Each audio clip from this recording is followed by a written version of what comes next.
노인과 죽음. 무거운 나무찜을 지고 한참 들길을 걸어온 노인이 돌부리에 걸려 하마터면 넘어질 뻔했습니다. 길가에 나무찜을 내려놓으며 노인은 이렇게 힘들게 사느니 차라리 죽는 게 낫겠다며 죽음의 신을 불렀죠. 그러자 정말로 죽음의 신이 나타났습니다. 신은 노인에게 물었습니다. 그래, 어떤 일로 날 찾았느냐? 이에 노인은 굽실거리며 죽음의 신에게 이렇게 말했죠. 음에 진짜 와버리시오. 아유, 그 별일은 아니고요. 저 황송한 노릇이지만 신께서 이 짐을 제 어깨로 지어주셨으면 해서요. 말똥 위에 굴러도 이승이 좋다. 종달새와 볕. 전설에 의하면 종달새는 세상에 처음으로 생겨난 동물입니다. 그들은 대지의 여신 가이아보다도 먼저 태어났다고 하죠. 그래서 그들은 아비 종달새가 병들어 죽자 불행하게도 묻을 땅이 없었습니다. 시신을 묻지 못하고 있었던 다섯째 날, 어찌할 바를 모르던 종달새는 자신의 머리에 아버지의 시신을 묻게 됩니다. 그래서 그때부터 종달새의 머리가 볕이 달리게 된 것이었죠. 죽은 자는 산자의 마음속에 묻히는 것이다.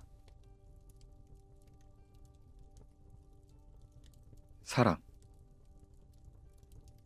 소크라테스는 사랑을 가리켜 풍요와 빈곤의 자식이라고 했습니다. 사랑은 아름다움을 쫓으면서도 스스로의 부족함을 알고 있기 때문입니다. 살인. 히폴리투스는 계무의 말을 믿게 된 사람들 때문에 죽음을 맞았습니다. 트로이는 카산드라의 말을 믿어주지 않는 사람들 때문에 멸망했죠. 타인의 말을 믿는 것도 위험한 일이지만 믿지 않은 것 또한 그리 쉬운 일은 아닙니다. 이야기를 한편 들어보죠. 어느 날 한 남자가 자기 아내를 사랑하면서 행복하게 살고 있었습니다. 세월이 흘러 그들 부부의 아들이 성년의 상징인 흰 토가를 입을 나이가 되었습니다. 그런데 그 집의 하인 중 하나는 주인의 신뢰를 등에 업고 호시탐탐 주인의 재산을 노리고 있었죠. 그러던 어느 날이었습니다. 욕심에 눈먼 하인은 아들과 아내의 행실에 대해 남자에게 터무니없는 거짓말을 늘어놓았습니다. 밤마다 아내에게 정부가 찾아온다는 하인의 말이었죠. 남자로서는 받아들이기 아주 고통스러운 일이었습니다. 잊고 아내의 죄악에 분노한 남자는 시골로 여행을 떠나는 척하고는 마을로 숨어들게 됩니다. 그러고는 밤이 깊자 담을 넘어 아내의 침실을 찾았죠. 그때 아내는 모처럼 만에 아들과 나란히 누워 침대에 잠들어 있었습니다. 하인이 등을 찾으러 이리저리 뛰어다니는 사이 격분한 남자는 침대 머릿맡으로 다가가 잠든 이의 머리카락을 만져보게 되죠. 그러고는 분명 사내의 머리임을 확인한 남편은 복수의 일념으로 그 가슴에 칼을 꽂게 됩니다. 하인이 등을 가져와 실내를 밝히자 침대 위에는 아내와 이미 숨이 끊어져 버린 남자의 아들이 나란히 누워 있었습니다. 그때까지 아내는 잠에 취해서 무슨 일이 일어나고 있는지 전혀 모르고 있었죠. 절망에 빠진 남자는 칼 위에 엎드려 자극을 함으로써 스스로를 벌하고 맙니다. 이튿날 사람들은 아내를 고발하여 법정으로 끌고 가죠. 그녀는 아무런 죄를 짓지 않았지만 여인이 전 재산을 고스란히 물려받게 될 것을 질투하는 사람들이 의심을 사게 된 것이었죠. 아내의 변호사들은 적극적으로 나서 여인의 무고를 변호했습니다. 사건이 너무 복잡하여 혼란스러운 판사들은 신성한 아우구스투스에게 잠을 구했습니다. 아우구스투스는 다음과 같은 현명한 판결을 내려주었습니다.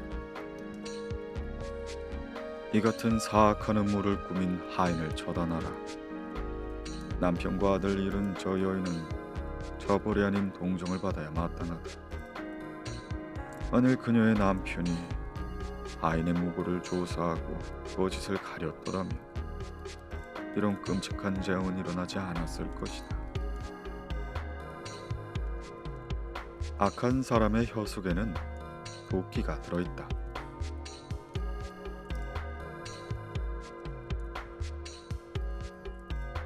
양치기 소년과 늑대.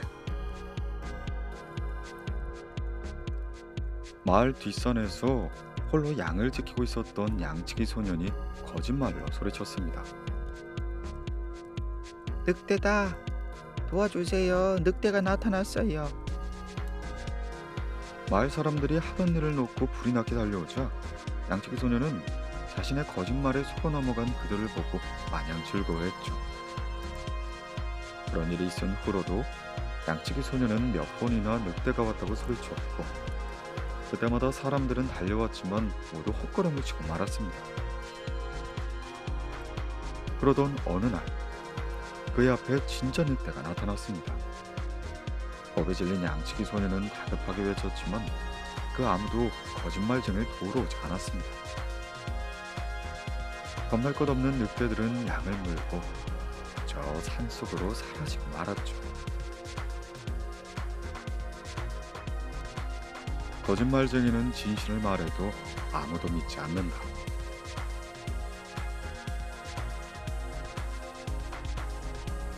늑대와 양치기.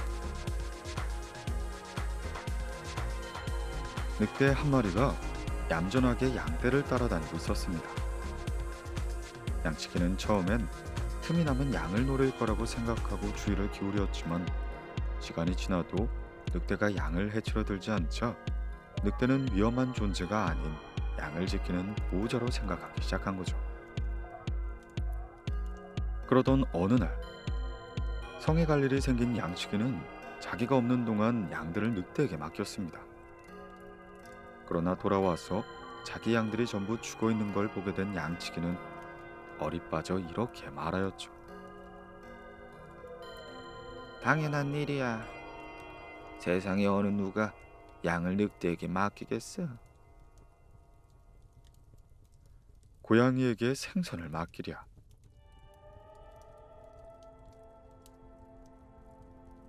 늑대와 양떼. 늑대들의 평화선언이 양떼에게 전달되었습니다. 우리 사이에 진정한 평화가 없는 건 우리가 당신들과 친해지기 위해 가까이 다가갈 때마다 저 개들이 무작정 지저대기 때문이요. 그러니 저 개들을 우리 측에 넘겨준다면 쌍방 간의 원명한 평화협정이 쉽게 체결될 것이 분명합니다. 어리석은 양들은 이 선언의 수가 개들을 내몰게 됩니다. 그러자 늑대들은 아무도 지켜주지 않는 양들을 사로잡았고 그 목적을 이룰 수가 있었죠. 입술이 없으면 이가 시리다.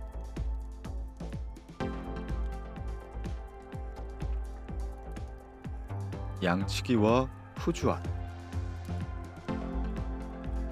양치기가 푸주안과 함께 길을 나섰다가 물에서 뒤처진 어린 양 한 마리를 발견하게 됩니다. 누가 먼저랄 것도 없이 몸을 던진 두 사람은 동시에 양을 움켜쥐게 되었죠. 그러자 양은 왜 두 사람이 자기를 잡아가고 싶어하는지 궁금했습니다. 결국 그들이 원하는 걸 알게 된 양은 자기를 양치기에게 맡기겠다며 푸주안에겐 이렇게 말했습니다. 당신의 두 손은 양의 피로 물들어 있지만 여기 이 사람은 누구보다도 우리가 번성하는 걸 기뻐해 주거든요. 사람들은 자신의 이익을 쫓기 마련이다. 늑대와 여우와 양치기. 어느 날 먹을 것을 꾸려온 여우를 늑대가 문전박대하며 내쫓게 됩니다.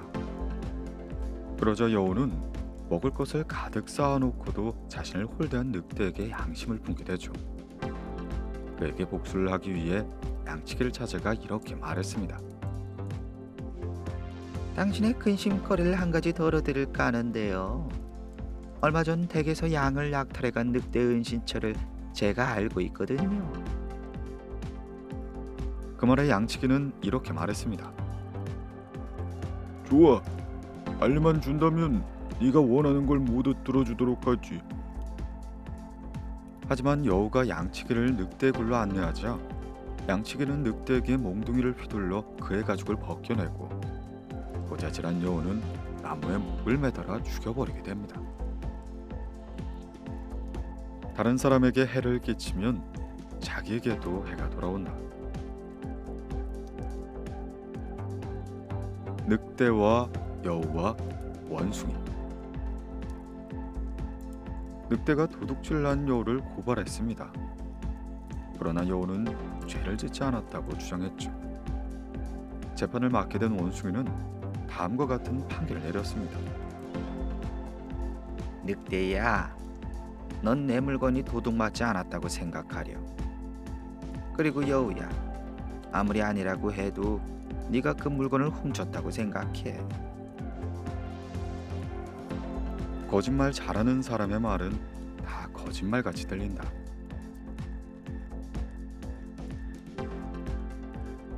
우물 속의 여우와 염소. 어느 날 여우 한 마리가 우물에 빠져 허우적거리고 있는데 목마른 염소가 다가와 물맛이 어떠냐고 물었습니다. 여우는 자신의 공경을 감추고는 세상 어디에도 이런 물맛은 없다며 염소를 아래로 내려오라고 부추겼죠. 목마른 탓에 염소는 생각할 겨를 없이 우물로 뛰어들게 됩니다. 그러자 여우는 아무 생각 없이 물만 들이키고 있는 염소에게 그들이 어떤 공경에 처했는지를 일러주면서 탈출 방법을 제시하게 됩니다. 네가 앞발을 벽에다 대고 긴 머리 뿔을 단단히 세우란 말이야. 그러면 내가 등을 밟고 다시 뿔을 딛고 올라간 후에 손을 내밀어 줄게. 그럴듯한 여우의 제안에 염소가 벽을 짚고 뿔을 세우자 여우는 그것들을 딛고 우물 밖으로 뛰어올라 재빨리 도망치기 시작했습니다. 약속을 어겼다고 욕하는 염소에게 여우는 되돌아서서 이렇게 외쳤죠. 아유, 어리석은 녀석. 네 머리가 조금이라도 돌아간다면 먼저 올라갈 방법을 생각하고 내려갔어야지. 어떻게 나보다 더 무거운 너를 끌어올릴 힘이 내게 있겠니?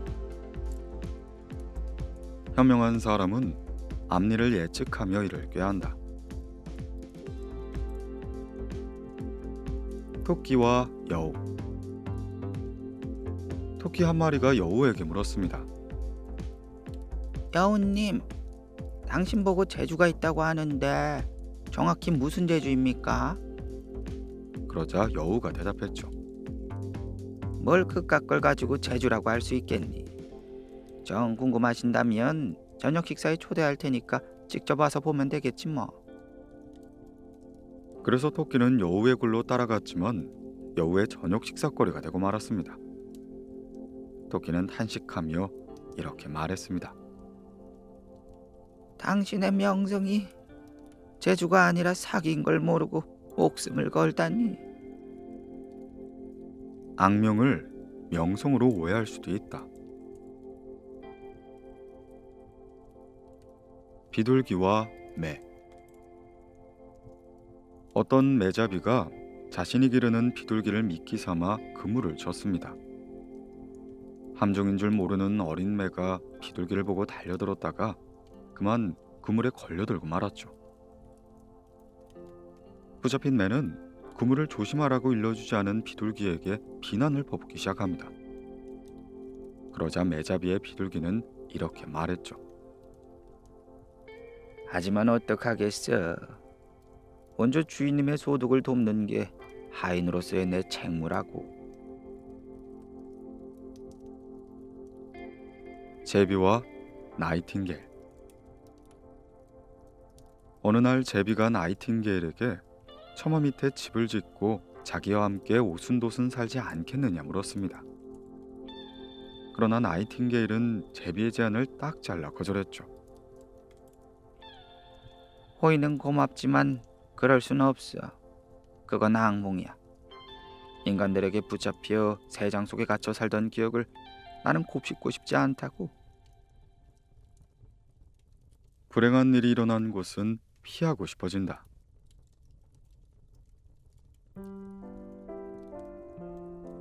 연못의 주인.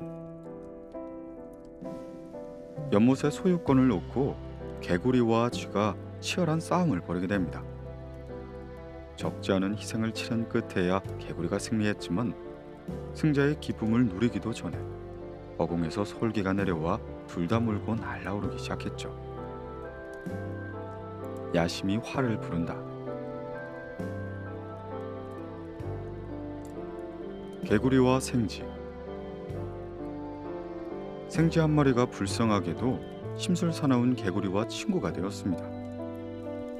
어느 날 개구리는 못된 생각을 떠올리고는 생쥐의 발과 자기의 발을 함께 묶어 먹이를 찾으러 나가는 척하고는 뜰로 데리고 갔습니다.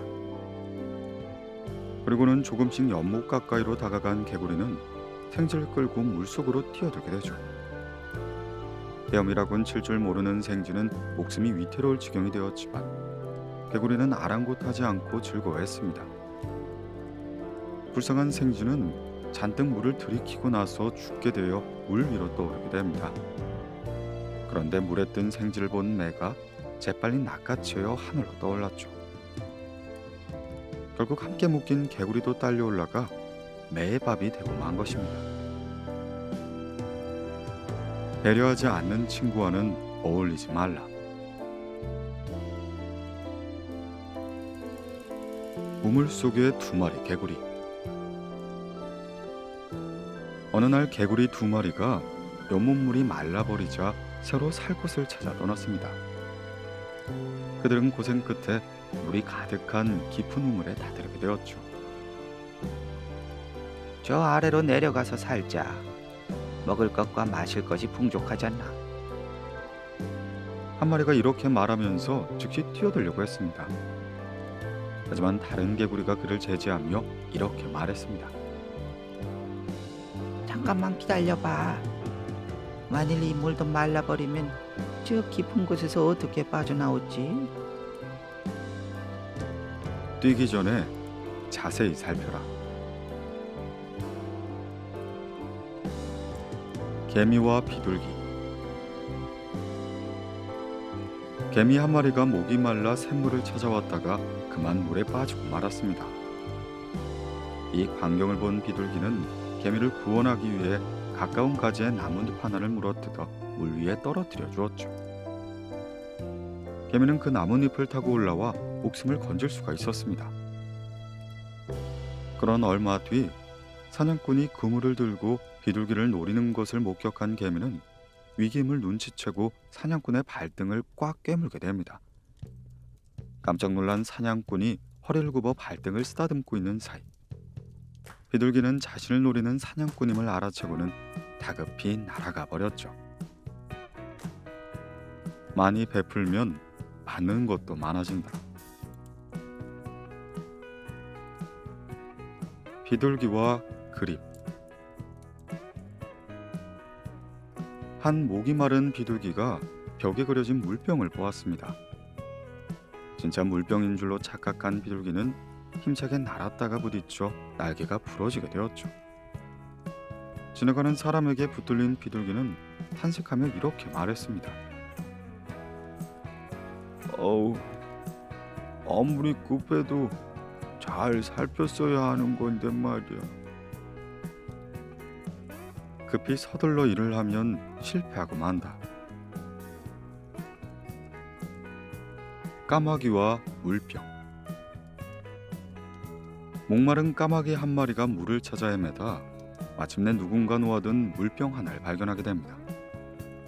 그런데 날아가 살펴보니 물은 겨우 물병 바닥에 깔려있을 뿐이었죠. 까마귀는 억지를 부리면서 주둥이를 계속 들이밀어 보았지만 그렇게 아무리 한들 물병 속의 물은 마실 수가 없었습니다.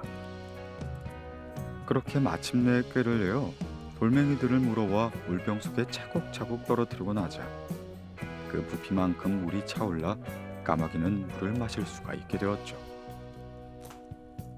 필요는 발명의 어머니다. 여우와 족제비.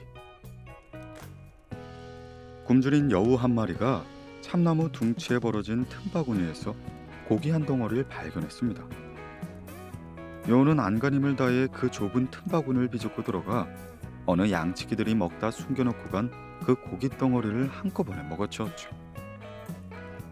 그러나 삽시간에 잔뜩 먹어치운 탓에 배가 너무 불룩해져 버린 여우는 밖으로 도저히 빠져나올 수가 없었습니다. 그때 여우가 낑낑거리는 소리를 들은 족제비가 달려와 이렇게 말했습니다. 이봐, 용을 써도 아무 소용이 없어. 네 배가 들어갔을 때처럼 홀쭉해질 때까지 참고 기다려야 되는 거지. 시간이 해결해주는 문제도 있다. 우물 속의 여우. 어느 저녁 호기심 많은 여우 한 마리가 우물에서 물을 기는 소녀를 보았습니다. 그런데 소녀는 한참이나 물을 길 생각은 안 하고 신기한 듯 우물 안을 들여다보고 있었죠. 여우는 그런 까닭이 궁금했습니다.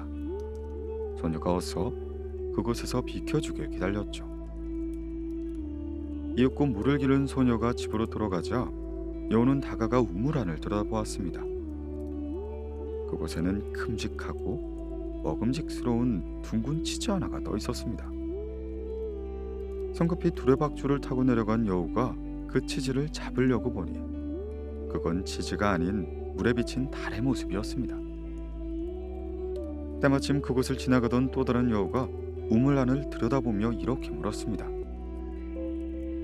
이봐 친구, 거기서 뭘 하고 있는 거야? 그러자 자기 혼자 공경에 빠진 게 너무나도 억울한 우물 안의 여우가 냉큼 이렇게 대답했습니다. 아, 맛있는 치즈를 먹고 있어. 내게도 나눠줄 테니까 어서 줄을 타고 내려오렴. 물이 새는 배엔 남을 끌어들이지 말라. 당나귀와 리라. 당나귀 한 마리가 지나가던 들길에 리라가 놓여 있었습니다. 당나귀가 다가와 발굽으로 툭 건드리자 아기는 나직한 소리를 내었죠. 그러자 당나귀는 이렇게 말했습니다. 참으로 아름다운 물건이군. 하지만 나는 음악에 대해서 문외한이니 어울리지 않아. 나보다도 연주를 잘할 줄 아는 사람이 발견했다면 천사계 음악이 내 귀를 즐겁게 해주었을 텐데 말이야. 구슬은 서말이라도 깨어야 보배다.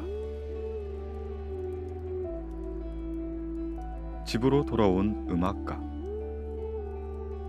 옛날에 한 음악가는 자신의 음악적 재능을 과신했습니다.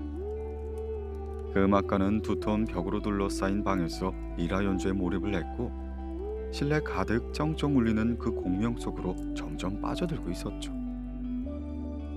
음악가는 자신의 연주가 비로소 대단한 경지에 오르게 되었다고 생각했습니다. 그래서 자신감에 부푼 음악가는 무대 위에서 연주해 보기로 한 것이었죠. 그러나 성난 관객들이 돌을 던져 그를 내쫓자 음악가는 자신의 부족한 재능을 다시 한번 깨닫게 되었습니다. 학교 안에서의 재능이 사회에서도 적용되는 것은 아니다.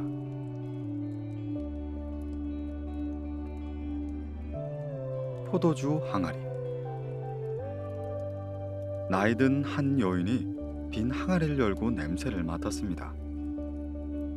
얼마 전까지 포도주를 가득 담고 있었던 그 항아리에서는 아직도 향기로운 냄새가 배어 있었습니다. 여인은 연신 코를 갖다 대며 이렇게 말했죠. 항아리야, 이렇게 좋은 향기를 남긴 그 포도주는 얼마나 맛있었을까? 좋은 행실은 오래 기억에 남는다.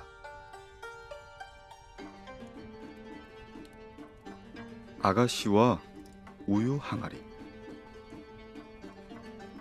한 농장으로 우유 항아리를 나르던 아가씨는 잠깐 공상에 빠지게 됩니다. 이번에 오이를 팔면 그 돈으로 최소 300개 정도의 달걀을 살 수 있을 거야. 그러면 그중 몇 개는 망친다고 해도 무사히 부하를 맞추고 나면 한 250마리의 병아리가 생기겠지? 그러면 닭고기 값이 제일로 오른 연말에 장에다가 내다 팔면 그래, 새 드레스를 살 돈이 생길 거야. 그 드레스를 입고 연애에 나가서 나한테 청혼하는 사내들을 모조리 거절할 거야. 그 순간 아가씨의 머리 위에 놓인 우유 항아리가 땅에 떨어져 산산조각이 났습니다. 그 아가씨의 멋진 계획마저 사라지고 만 것이었죠. 알이 깨기 전 달걀 숫자를 헤아리지 말라. 2개의 항아리. 흙으로 빚은 항아리와 노스로 만든 항아리가 나란히 강물에 떠내려가고 있었습니다. 흙으로 빚은 항아리가 자꾸 다가오려는 노스 항아리에게 이렇게 말했습니다. 저기, 제발 좀 멀리 좀 떨어져 봐. 우리 둘이 부딪히기라도 한다면 내 몸은 대번에 산산조각이 나고 말 거야.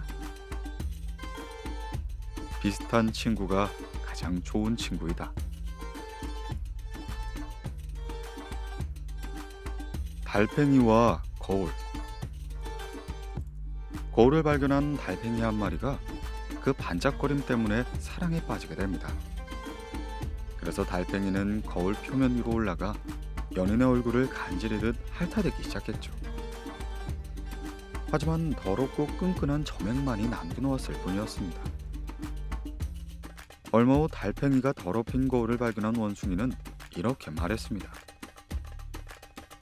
그런 녀석이 온통 네 몸을 더듬고 있도록 가만히 놔두었으니 이런 너저분한 일이 생기지.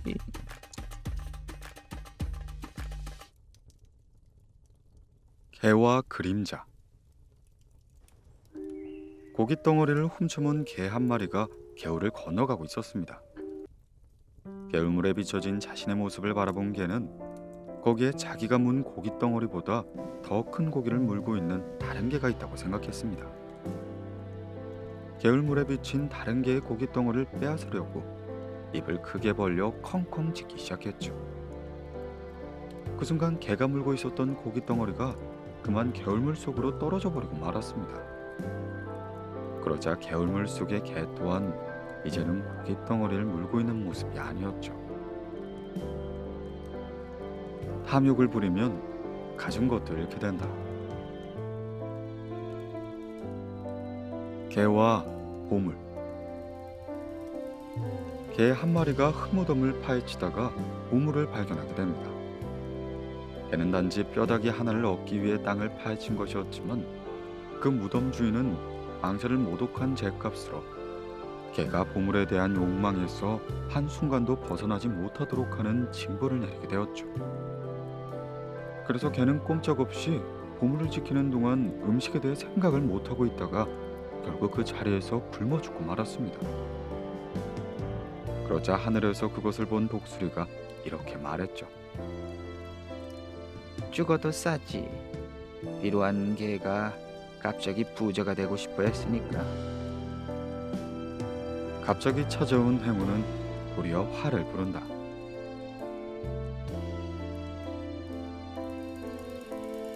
소년과 전갈. 어떤 소년이 성문 앞 해저에서 메뚜기를 잡고 있었습니다.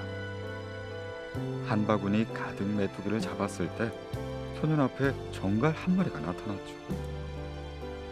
메뚜기인 줄 알고 손을 내민 소년에게 정갈이 독침을 보여주며 이렇게 말했습니다. 날 건드리기만 해봐. 지금까지 잡은 네 메뚜기들도 다 잃게 될 테니까. 선한 사람과 악한 사람은 다른 방식으로 대해야 한다.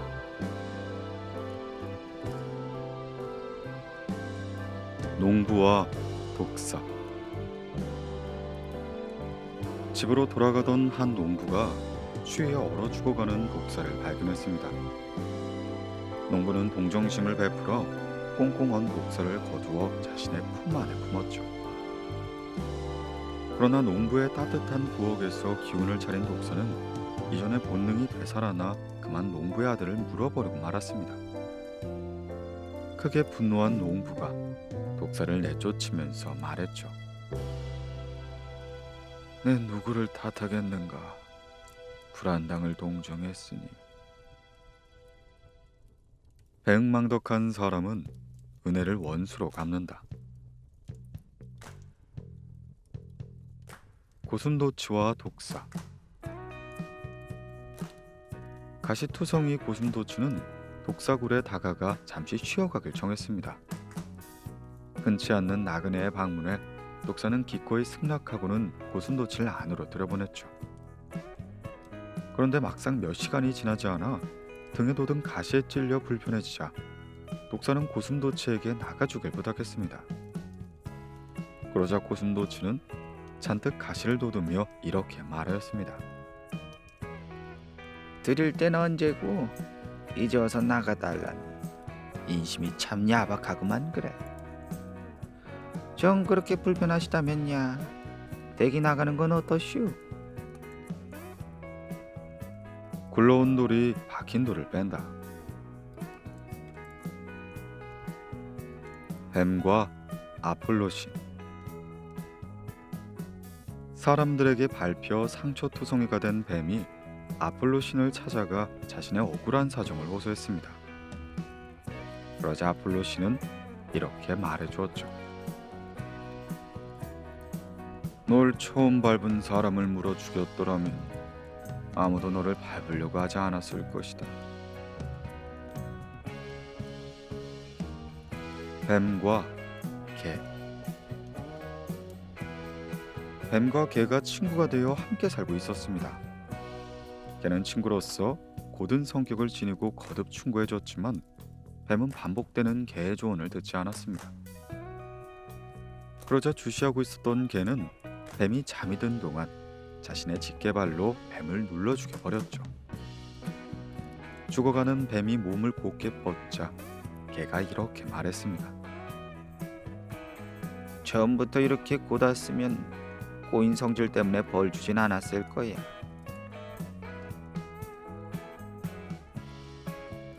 뱀과 살쾡이. 뱀과 살쾡이가 집안의 영역을 놓고 거칠게 자리다툼을 벌이고 있었습니다. 그때 같은 집에 살고 있으면서 뱀과 살쾡이에게 괴롭힘을 당하던 쥐들이 구멍에서 나와 그 싸움을 구경하게 되었죠. 그러자 쥐들을 본 뱀과 살쾡이는 싸움을 멈추고는 곧 쥐들을 뒤쫓기 시작했습니다. 남의 싸움에 끼어들다가 해를 입게 된다.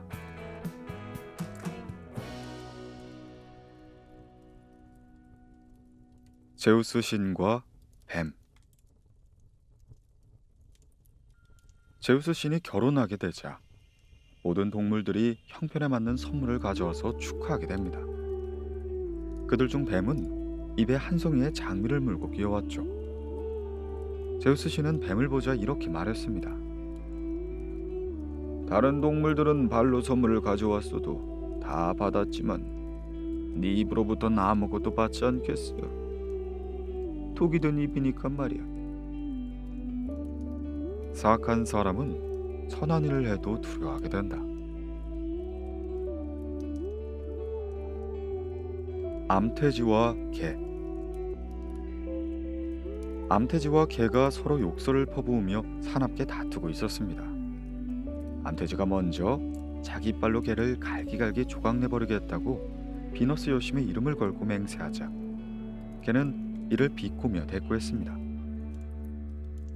그래, 비너스의 이름으로 맹세하시겠지. 여신이 너를 얼마나 끔찍히 사랑하시면 네 더러운 몸을 먹은 사람은 신전에 들어오지 못하게 금지시켰겠어? 그러자 암돼지가 이렇게 대꾸했습니다. 그게 여신이 나를 사랑한다는 증거지 뭐야. 누구든 나를 건드리거나 못살게 굴면 멀리 하시니까. 너로 말하자면 그 고약한 냄새를 풍기며 살았으니 차라리 죽는 편이 훨씬 나았을 거야. 영리한 사람은 적의 모욕마저 칭찬으로 바꿀 줄 안다.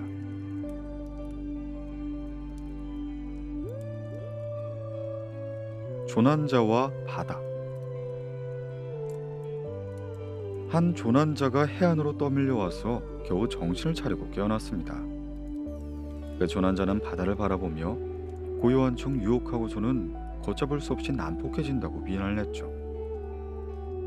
그러자 바다가 여자의 모습을 하고 나타나선 이렇게 말했습니다. 저를 원망하지 마시고 바람을 원망하세요. 저는 본디 고요함을 따르며 땅만큼이나 평온하답니다. 하지만 갑자기 바람이 찾아와 파도를 일으키고 미친 듯이 저를 때리는 그 순간만큼은 저조차도 어쩔 수 없게 만들지요. 파도가 치는 것은 바다 탓이 아니다. 양치기와 바다. 지푸른 바다가 바라보이는 언덕에 한 양치기가 살고 있었습니다. 양치기는 고요하고 드넓은 바다를 바라보며 배를 타고 나가 장사를 하기로 결심했죠. 이윽고 양치기는 양떼를 팔곤 대추야자를 잔뜩 사선 배에 싣고 떠났습니다. 그러나 갑작스러운 폭풍을 만나게 되어 배는 뒤집히고 가까스로 목숨만 건져 돌아오게 됩니다.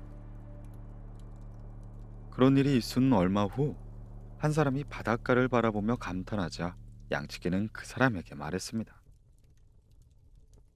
속지 마시오. 바다가 저래도 고요한 것은 당신의 대추야자를 노리고 있기 때문이라오.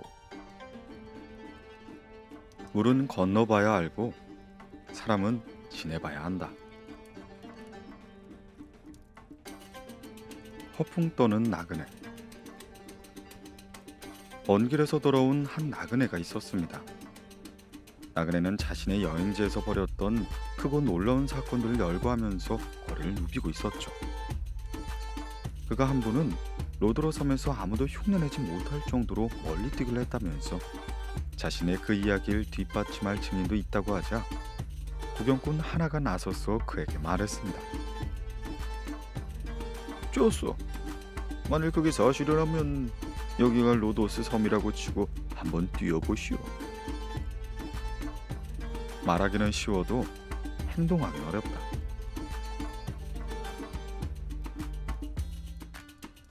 대머리 마부. 가발을 눌러 쓴 대머리 마부가 있었습니다. 하루는 그가 전쟁의 신 마르스의 땅에 가서 멋진 갑옷을 입고 뽐내며 고삐를 잡고 묘기를 펼쳤습니다. 바로 그 순간 바람이 몰아쳐 가발이 날아가 버리자 그는 구경꾼들의 웃음거리가 되고 말았죠. 어색해진 마부는 번쩍거리는 자신의 머리를 쓰다듬으면서 말에서 내렸습니다. 그리고 웃고 있는 사람들에게 이렇게 재치 있게 말했죠. 가발이 나를 버린 건 놀라운 일도 아니죠. 원래 있던 머리카락도 나를 진즉에 버렸는걸요. 웃음은 미천들이지 않고 여유를 얻을 수 있게 한다.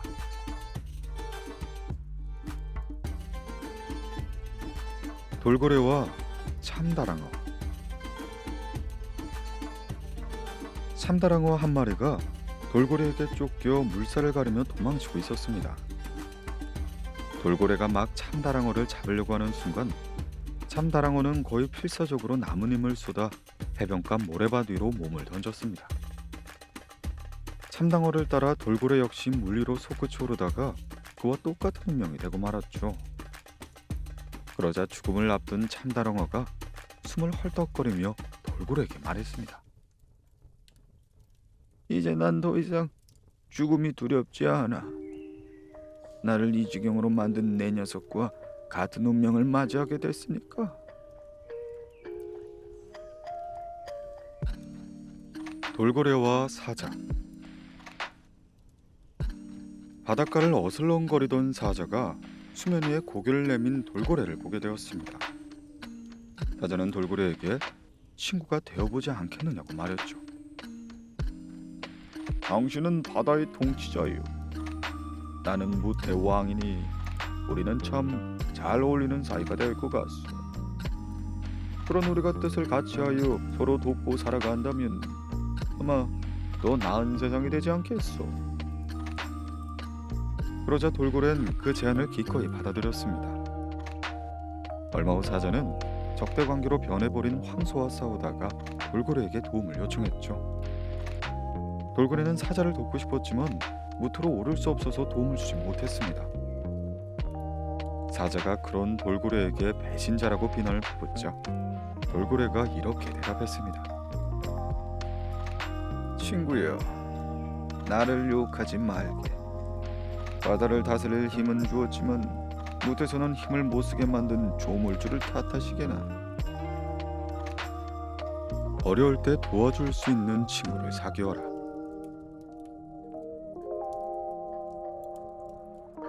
늙은 사자와 당나귀. 힘을 잃은 늙은 사자 한 마리가 바닥에 드러누워 막 숨을 거두려는 찰나였습니다. 이를 본 멧돼지가 거품을 물고 달려와 날카로운 어금니로 치받으니 사자의 몸엔 큰 상처가 나고 말았죠. 이로써 멧돼지는 지난날의 빚을 갚았습니다. 다음으로 황소가 달려와 성난불로 치받으니 상처에 선이 있고 피가 줄줄 쏟아져 내려왔습니다. 이로써 황소 또한 지난날의 안갚음을 한 것이었죠. 뒤늦게 당나귀까지 가세 뒷발굽으로 사자의 이마를 호되게 걷어차니 쓸쓸히 죽어가던 늙은 사자는 이렇게 한마디를 던졌습니다.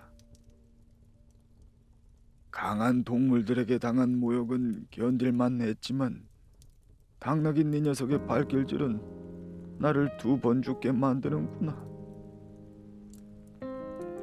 약자에게 패배하는 것은 더욱 쓰라리다.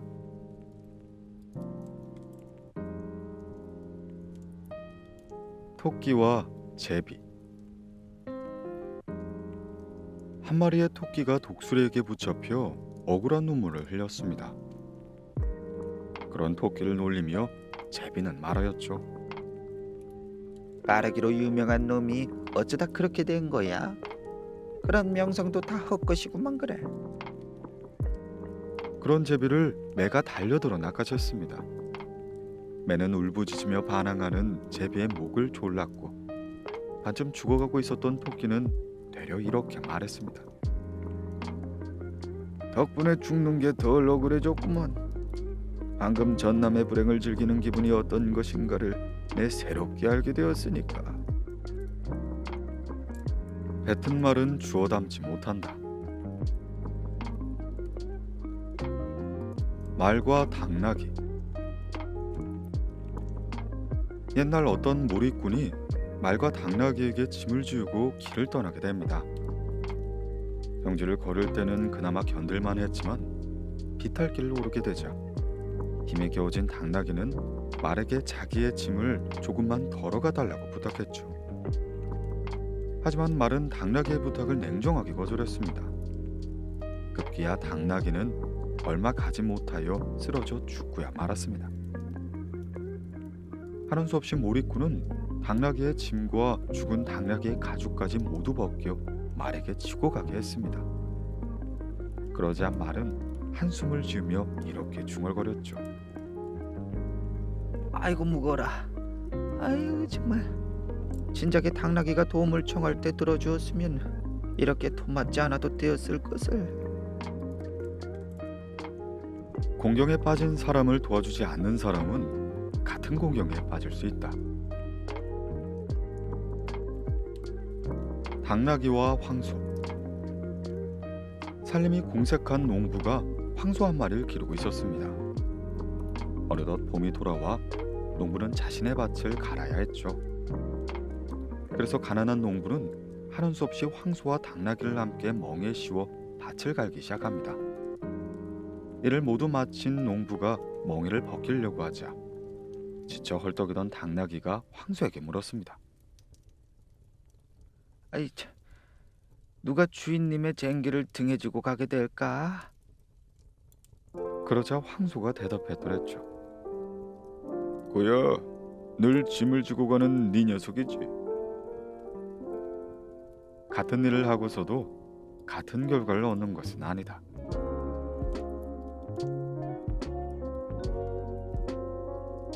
멧돼지와 당나귀. 멧돼지 한 마리가 요란한 몸치장을 하고 지나가는 당나귀의 몰골을 보고 짓궂게 놀렸습니다. 아이고, 저 녀석 건들거리는 꼬라지 좀 보라지.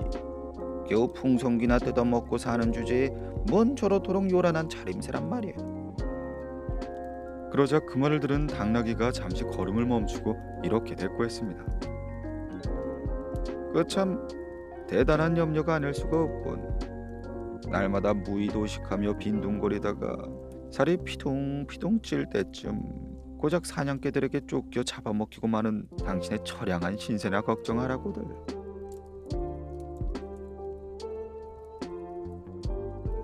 벼룩과 황소. 어느 날 벼룩이 황소에게 이렇게 말했습니다. 당신은 그렇게 크고 힘이 센데 왜 매일 인간에게 푸대접을 받으면서 죽도록 일을 하는 것이죠? 나는 이렇게 작아도 인간의 살을 무자비하게 뜯고 피를 마시는데 말이에요. 그러자 황소는 이렇게 대답했습니다. 은혜를 모르는 짐승이 되고 싶진 않아. 인간들은 나를 돌봐주고 가끔 머리와 어깨를 어루만져 주는걸. 그 말을 들은 벼룩은 다시 한번 말했습니다. 맙소사, 당신이 좋아하는 식으로 인간들이 나를 어루만져주면 난 곧 뭉개 죽어버리고 말 거예요.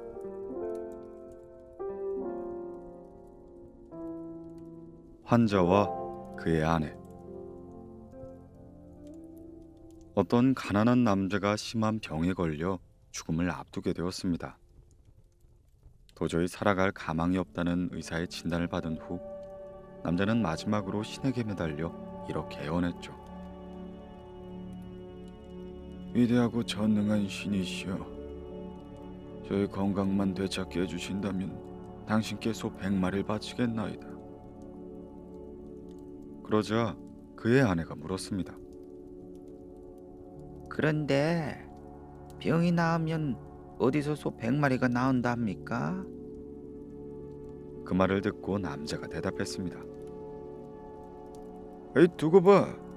내가 병 속에서 일어나면 신이 소를 내놓으라고 독촉할 것 같아. 지킬 수 없는 약속은 해서는 안 된다. 환자와 그의 증상. 의사가 병실을 돌다가 한 환자에게 물었습니다. 좀 어떠십니까? 그러자 환자는 이렇게 대답했습니다. 예, 아직 몸이 후들후들 떨리는데요. 의사는 환자에게 그것은 사실 좋은 증상이라고 안심시켰죠. 다음번 진찰 때에도 의사가 환자에게 증상을 묻자 환자는 이렇게 대답했습니다. 고열에 시달리느라 침대에서 꼼짝할 수가 없었어요. 그러자 이번에도 의사는 그것도 좋은 증상이라고 말해주었습니다. 얼마 후 가족 한 사람이 병문안을 와서 좀 어때요? 곧 낫길 바래요 하고 말하자 환자는 이렇게 대꾸했습니다. 모르겠어. 아무도 나는 좋은 증상으로 죽어가고 있는 건 아닐지 몰라. 애돌려 말하다가 진실을 덮을 수가 있다.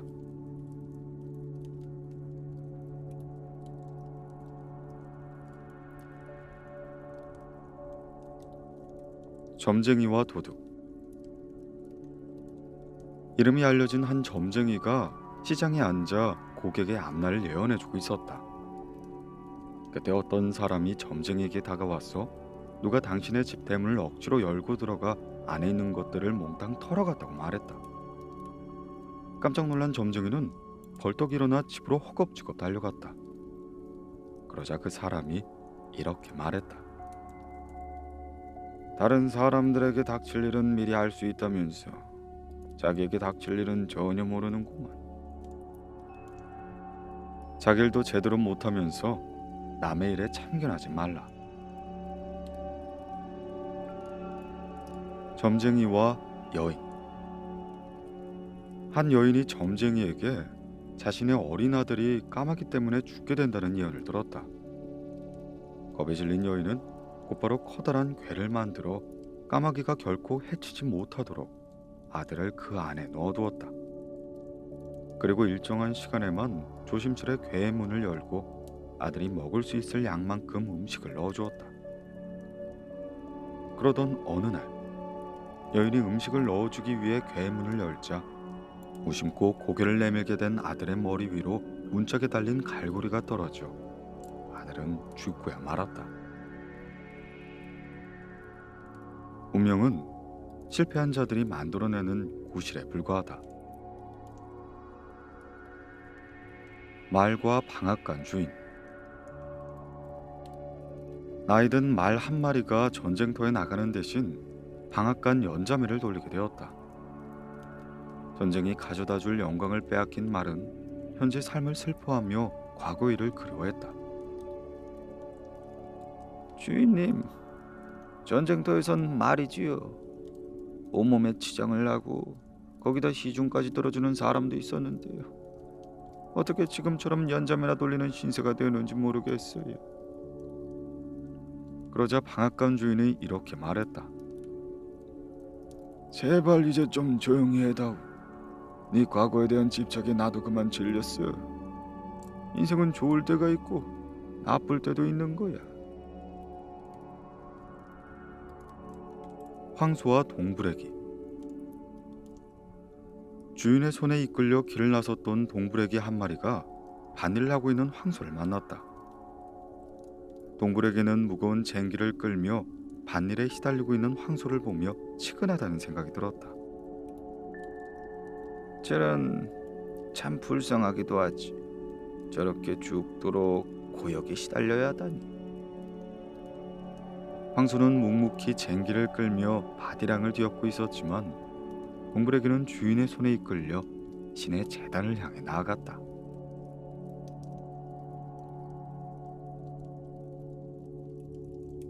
황소와 늙은 개. 들일을 마치고 돌아온 황소 한 마리가 헛간에 들어서자마자 자신의 꼴부터 찾았다. 하지만 속골 위에 뒹굴며 종일 게으름을 피우던 늙은 개는 자신의 푹신한 보금자리를 뺏기지 않으려고 거칠게 으르렁거렸다. 황소는 참을 수 없을 만큼 화가 치밀었지만 사나운 뿔로 들이받는 대신 점잖게 말로 타일렀다. 저리 비켜주세요. 자기밖에 모르는 모렴치한 게으름뱅이님. 이렇게 남의 끼니까지 다 더럽혀 놓고도 도통 사태 파악이 안 되는가 보죠. 자기 것이 아닌 것은 기꺼이 내어주어라. 요리사와 개. 장사길에서 돌아온 한 부유한 상인이 재례를 올린 후 오랜만에 큰 잔치를 열겠다고 친지들을 불러 모았다. 그러자 부유한 상인의 개 또한 자신의 친구 개를 잔치에 초대했는데 초대받은 개가 눈치 없이 연회장 이곳저곳을 어슬렁거리다가 요리사에게 붙들렸다. 요리사는 자꾸 거치적거리는 그 개를 붙들어 단숨에 열린 창문 너머로 던졌다. 그렇게 다리를 절뚝이며 집으로 돌아온 개에게 친구들이 물었다. 잔치는 어땠어? 맛 좋은 요리를 먹었겠지? 그러자 개는 이렇게 대답했다. 더할 나위 없이 좋았지. 요리에 곁들여 마신 포도주에 얼마나 취했는지 정작 집으로 어떻게 돌아왔는지도 모르겠어. 허세로는 허기를 채우지 못한다. 수탉과 보석. 먹이를 뒤지던 수탉 한 마리가 거름더미 속에서 보석을 발견하고는 이렇게 외쳤다. 정말 아름다운 물건이로구나. 하지만 참 운이 없네. 보물을 지니고 싶어하는 사람을 찾았더라면 네 원래 찬란함을 되찾을 수 있을 텐데. 보석보다는 먹이가 더 좋은 내가 찾았으니 너에게도 나에게도 좋을 것이 없구나.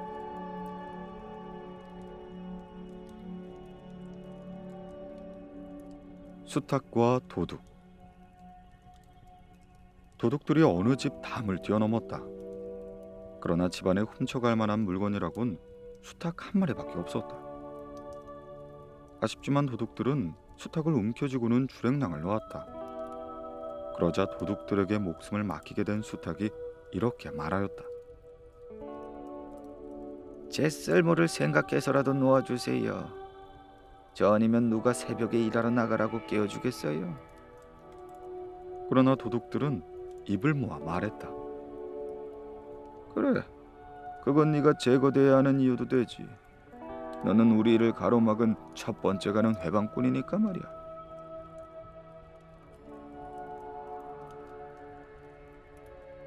병든 솔개.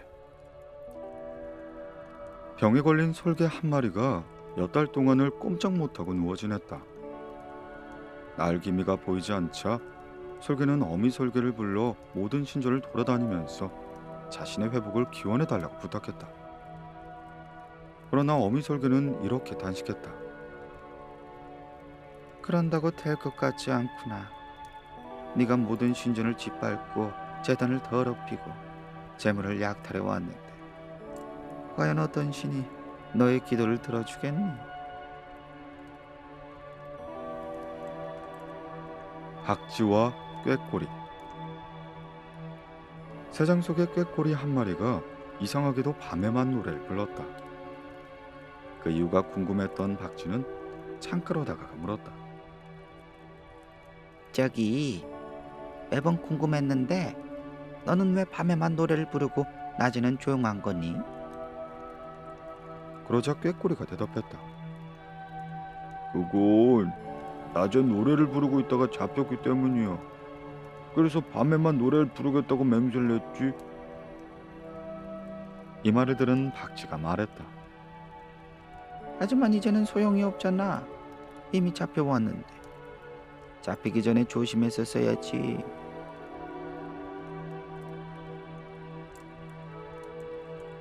매와 나이팅게일.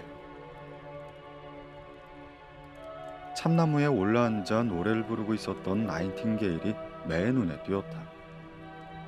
마침 먹잇감을 찾고 있었던 매가 나이팅게일을 덮쳐 단단히 움켜쥐었다. 목숨이 위태로워진 나이팅게일은 어차피 나를 잡아먹어봤자 배를 채울 수는 없을 테니 제발 놓아달라고 연했다. 정말 그토록 배가 고프다면 더 큰 새를 잡아야 한다고 설득했지만 매는 이렇게 대꾸했다. 눈에 보이지 않는 먹이를 잡으려고 손 안에 든 먹이를 놓아준다면 그거야말로 정신 나간 짓이 아니냐. 헛된 기대보다는 실속이 먼저다.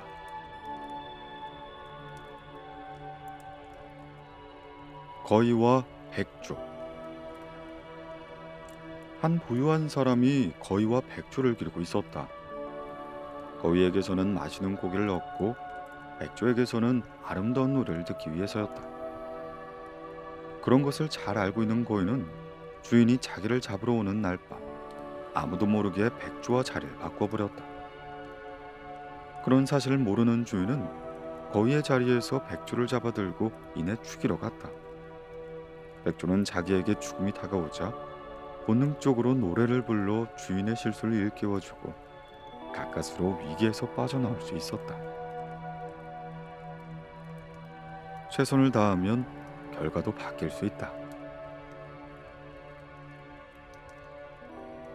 자구새와 수탉. 어느 날 농부가 자구새를 사와 기르고 있었던 수탉들과 함께 풀어놓았다. 그런데 수탉들은 자구새를 부리로 쪼아대며 못살게 굴었고 수탉들에게 쫓기던 자구새는 자신이 그들과 다른 족속이기 때문에 따돌림을 받는다고 서러워하며 결국 외톨이로 지내게 되었다. 하지만 얼마 지나지 않아 수탉들이 저희끼리 마구 쪼아대며 다투는 걸 보고는 자구새는 이렇게 중얼거렸다. 저들이 날 괴롭힌다는 불평은 이제 그만둬야겠어. 자기들끼리 마저 자비를 베풀 줄 모르는 불안당들이 아닌가. 수탉과 독수리. 두 마리의 수탉이 서로 암탉을 차지하려고 치열한 싸움을 벌였다. 싸움은 맹렬했지만 결과는 싱겁게 끝나고 말아 힘에 부친 한 마리는 동굴 속으로 쫓겨나고 이긴 한 마리는 지붕 위로 올라가 마음껏 큰 소리로 울어댔다. 하지만 그때 그 소리를 듣고 나타난 독수리가 지붕 위의 수탉을 낚아채어 쏜살같이 하늘 위로 올라갔다. 성공했다고 자랑하거나 자만하지 말라. 독수리와 화살. 어떤 사냥꾼이 독수리를 겨냥하고 화살을 쏘았다.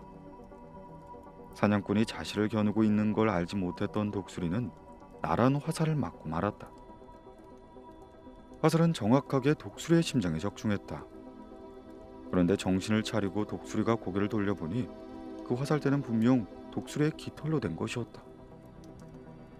독수리는 목이 매우 울부짖었다. 아, 우리 깃털로 만든 화살에 맞게 되다니. 2번 죽는 것보다 더욱 슬프구나. 제게에 제가 넘어갔을 때가 더욱이 억울하다. 독수리와 갈까마귀. 어느 날 독수리 한 마리가 높은 벼랑을 차고 쏜살같이 내려와 도실도실한 새끼양 하나를 사나운 발톱으로 채갔다. 그 광경을 눈여겨본 갈까마귀는 그 기운찬 동작이 무척 부러웠어 자기도 한번 독수리와 같이 해보기로 작정했다. 그래서 갈까마귀는 양 한 마리를 노리며 날개를 펼치고 빙빙 돌다 시달려 내려가기 시작했다. 하지만 갈까마귀의 생각대로 양은 들려지지 않았다. 게다가 긴 양털에 발톱이 감겨 아무리 날개를 퍼덕거려도 빠져나갈 수도 없었다. 그때 멀지 않은 곳에서 이 광경을 본 양치기가 달려와 갈까마귀를 사로잡아 아이들에게 선물로 주었다. 아이들은 예긴치 않은 선물에 즐거워하며 어떻게 된 새냐고 묻자 양치기는 웃으면서 이렇게 말했다. 내가 아는 한 분명한 것은 이 녀석이 갈까마귀라는 사실뿐이지. 그런데 이 녀석은 지가 독수리라고 착각하고 있는 것 같구나.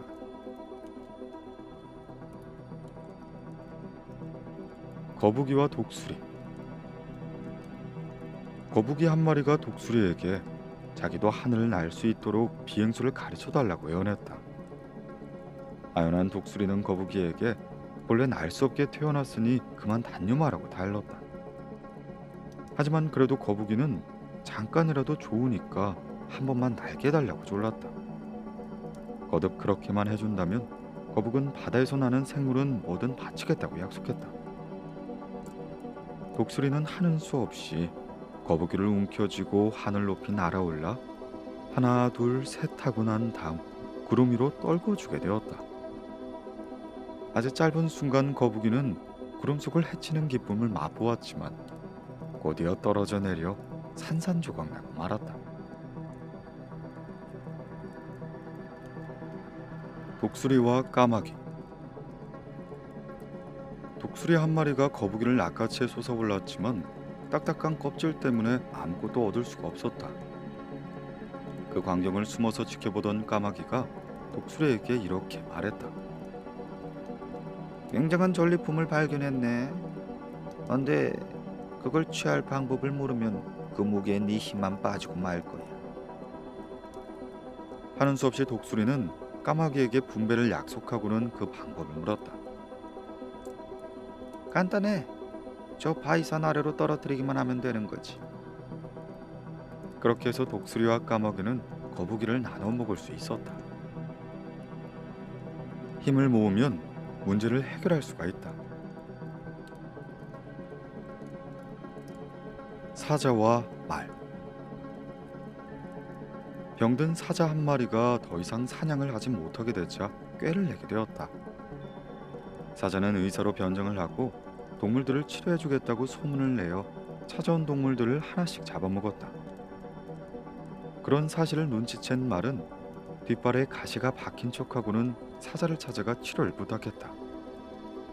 사자가 뒷발을 살펴보려고 하자 말은 단번에 사자를 뒷발로 걷어차고는 재빨리 달아나 버리고 말았다. 속이려 드는 사람을 공격하는 것은 잘못이 아니다. 사자와 두 사람. 사자 한 마리가 황소와 힘든 싸움을 벌여 겨우 상대를 쓰러뜨리게 되었는데, 때마침 도적이 나타나서는 전리품의 일부를 넘겨주면 어떻겠냐고 물었다. 그러자 사자는 이보게 당신은 말이야. 원하는 것 무엇이든 다 가져가려는 그 나쁜 습관만 없앤다면 참 좋은 사람이 될 거야. 라고 말하며 도적의 요구를 거절했다. 그런데 얼마 후 다시 그곳을 지나가던 한 사람이 사자를 보고 깜짝 놀라 뒷걸음치려 하자, 사자는 다정한 목소리로 자, 사양하지 말고 그대의 겸손한 행동에 대한 이 상을 받으시오 라고 말한 뒤 황소를 나누어 그 사람에게 건네주고 숲속으로 사라졌다. 겸손한 행동은 보답을 받는다.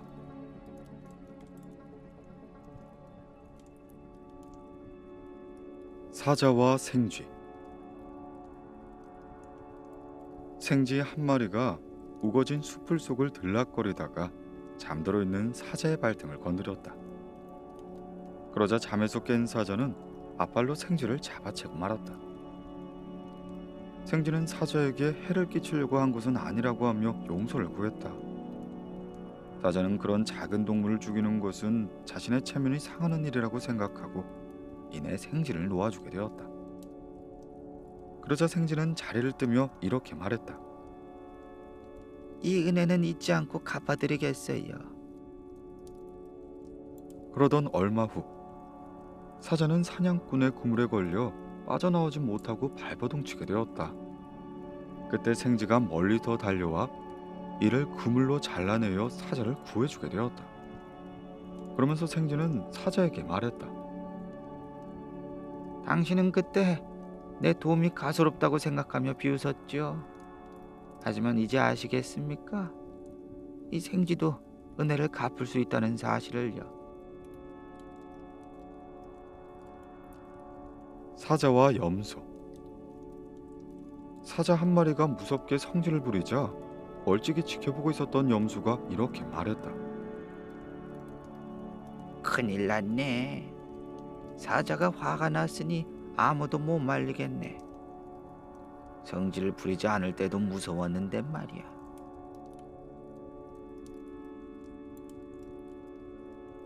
겁쟁이 사냥꾼. 한 겁쟁이 사냥꾼이 어두컴컴한 숲을 속을 헤치며 사자의 발자국을 쫓다가 커다란 소나무를 베고 있는 나무꾼을 만나 이렇게 물었다.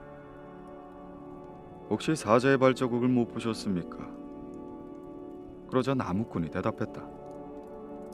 발자국이 아니라 조금 더 나아가면 그 실체를 보여드릴 수 있는데 제가 그리로 안내해드리지요.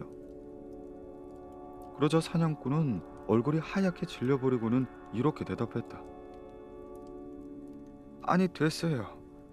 저는 사자가 아니라 사자의 발자국을 찾고 있거든요.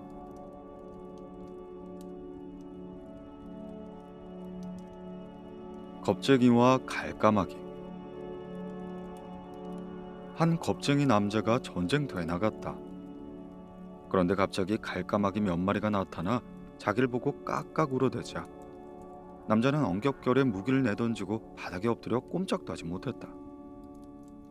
얼마 후 갈까마귀 울음이 그치자 남자는 용기를 내어 다시 무기를 집어들고 앞으로 전진했다. 하지만 갈까마귀들이 또 울어대자 겁쟁이는 또다시 바닥에 엎드리며 울상을 지으며 말하였다. 제발 좀 그만해. 싸우다 죽는 건 하나도 두렵지 않다고. 너희들이 날 쪼아먹을까봐 두려운 거지.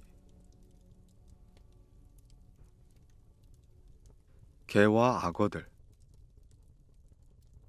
전설에 의하면 나일강에서 물을 마시는 개들은 악어에게 잡아먹힐까봐 뛰어가면서 마신다고 한다.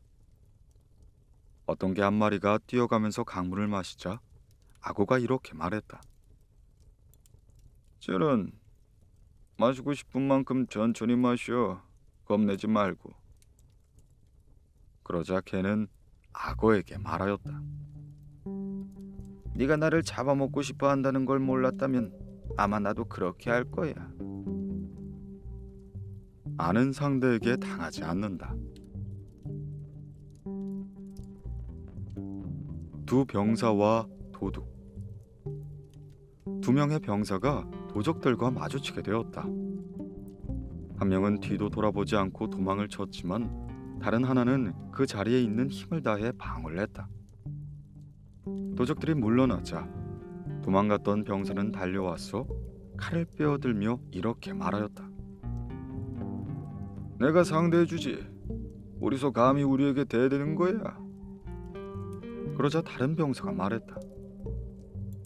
그렇게 말로라도 도와주길 바랬는데 그거라도 했다면 힘을 얻어 더 잘 싸웠을 거야. 그러니 그만 칼 쥐고 입을 다물도록 해. 너를 모르는 사람은 속일 수 있을지 몰라도 나는 이미 너의 용기가 얼마나 믿을 수 없는지를 알게 되었으니 말이야.